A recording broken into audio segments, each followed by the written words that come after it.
আমার শাড়ি আমি দিব না। হাসান অস্বস্তি নিয়ে বলল, জেদ করো না নোলক, তোমার শাড়িটা বিনুকে দাও, আমি তোমাকে নতুন এনে দিব। আপনি বরং আপনার বোনকে নতুন শাড়ি এনে দিন। আমি জানি এই শাড়িটা যদি আমি আজ দিয়ে দিই, পরে আর আমি নতুন শাড়ি পাবো না। আপনার ওসব মিষ্টি কথায় অনেক ভুলিয়েছেন, বিনিময়ে আমি আজ পর্যন্ত কিচ্ছু পাইনি। অশ্রু ভরা চোখে বলল নোলক। বিনু একটু ঢং দেখিয়ে বলল, থাক ভাইয়া, দরকার নেই, আমি তো এখন পরের বাড়ির। থাক ভাবি, তোমার শাড়ি তুমি রাখো। এবার নোলকের শাশুড়ি বলল, এই হাসান, তোর বউকে বল আমার মেয়েকে এক্ষুনি ওই শাড়িটা দিতে। একটা শাড়ি নিয়ে এত ছোট লোকই। হাসান এবার রাগী কণ্ঠে নোলককে বলল, নোলক, বেয়াদবি করো না, শাড়িটা বিনুকে দাও, আমি কথা দিচ্ছি তোমাকে আর একটা শাড়ি এনে দেব। আরে রাখেন আপনার কথা, আমার বিয়ের গহনাগুলোই তো এখন আপনার বোনের থেকে উদ্ধার করে দিতে পারেননি। হ্যাঁ শুনেন বিনু আপা, কালকের মধ্যে আমার সব গহনা ফেরত দিবেন। পুরো 3 ভরি ছিল।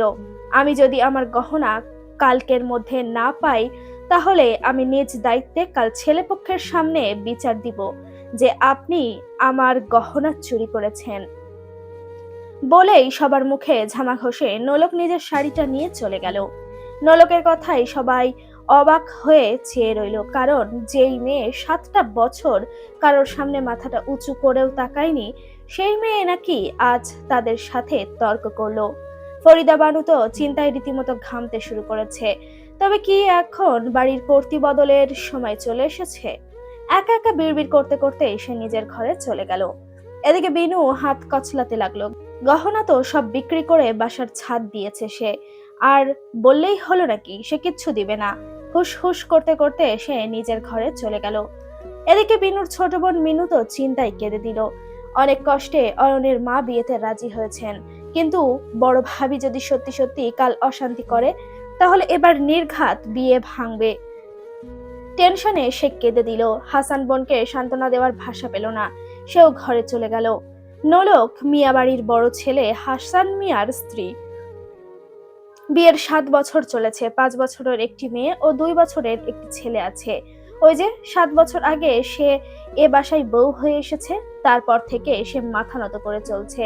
ছোট থেকেই শিখে এসেছে শ্বশুর বাড়ির কারোর অসম্মান করা যাবে না, সবার কথা মেনে চলতে হবে, মানিয়ে চলতে হবে। তাই তো এই 8টা বছর গাধার মতো খাটুনি খেটেছে, সবার ফাই ফারমাস মেনে চলেছে, টু শব্দটা করেনি। কিন্তু এর বিনিময়ে আজ পর্যন্ত কারো কোনো প্রশংসা পায়নি। উল্টে ভুল ধরতে সর্বদা মরিয়া হয়ে থাকে সকলে। কিন্তু আজ আজ থেকে নোলক সিদ্ধান্ত নিয়েছে সে আর নিজের চাওয়া পাওয়া ছাড় দিবে না। হাসানরা 3 ভাই 2 বোন। হাসান আর ওর মেজ ভাই রতনের বিয়ে হয়েছে, আর ছোট ভাই এখন বিশ্ববিদ্যালয়ে পড়াশোনা করছে। অন্যদিকে হাসানের বড় বোন বিনুর বিয়ে হতে চলেছে 5 বছর, আর কাল ছোট বোন মিনুর বিয়ে। সেই বিয়ে উপলক্ষে হাসান সবার জন্য শাড়ি এনেছিল। যদিও নোলকের শাড়ির দাম বিনুর শাড়ির চেয়ে কম, তবুও বিনুর নজর পড়ে নোলকের শাড়ির ওপর, আর সে থেকেই কথা কাটাকাটি। হাসান ঘরে ঢুকেই দেখে নোলক বাচ্চাদের ঘুম পাড়াচ্ছে। সে বিরক্ত নিয়ে বলল, সামান্য শাড়ির জন্য এত কাহিনী না করলেও পারতে। যাও চুপচাপ বিনুকে শাড়িটা দিয়ে দাও। বললাম তো দিব না। আর তোমার বোনকে বলেছ তো আমার গহনা ফিরিয়ে দিতে? গহনার আলাপ কোথা থেকে আসছে নোলক? বিনু কি বাহিরের কেউ? ও কাছে থাকা আর তোমার কাছে থাকা তো একই ব্যাপার। একই ব্যাপার না, আমার গহনা আমি ফেরত চাই, বলেই নোলক শুয়ে পড়ল। এদিকে নোলকের এরূপ পরিবর্তনে অবাক হলো হাসান। সকাল 6টা বাজে। এই সময় প্রতিদিন নোলক ফরিদা বানুকে চা দিয়ে যায়, কিন্তু আজ নোলক এখনো চা আনছে না দেখে অবাক হলেন ফরিদা। হন্তদন্ত হয়ে বেরিয়ে দেখলেন হাসানের ঘরের দরজা লাগানো। লাজ লজ্জা সব ভুলে রাগের মাথায় যে হাসানের ঘরের দরজা চাপড়াতে লাগলেন।